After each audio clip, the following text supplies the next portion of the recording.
تعالى في الفيديو ده أعرفك الفرق ما بين eminent و eminent و eminent.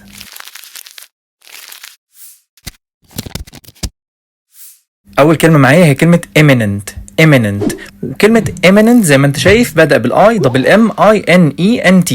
وكلمة eminent معناها قريب أو وشيك. بالإنجلش seemingly about to happen يعني قريب أو وشيك، قريب ممكن يحصل قريب يعني.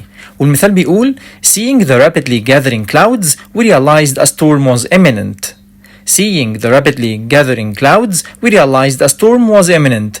لما شفنا السحب بتتجمع بسرعة أدركنا إن في عاصفة قريبة. imminent يعني قريب أو وشيك.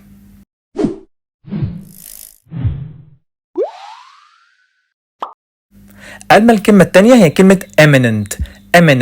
وكلمة eminent زي ما انت شايف بدأ بالإي إم وبعد كده I N E N T.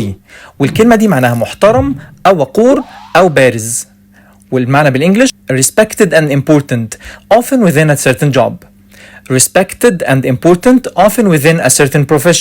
يعني محترم ومهم جدا غالبا في وسط مسلك مهني مثلا. والمثال بيقول an eminent underwater photographer produced the unique images for the magazine. يبقى كان معانا الكلمتين eminent بالآي ودي معناها قريب أو وشيك، أما eminent معناها محترم أو بارز أو وقور.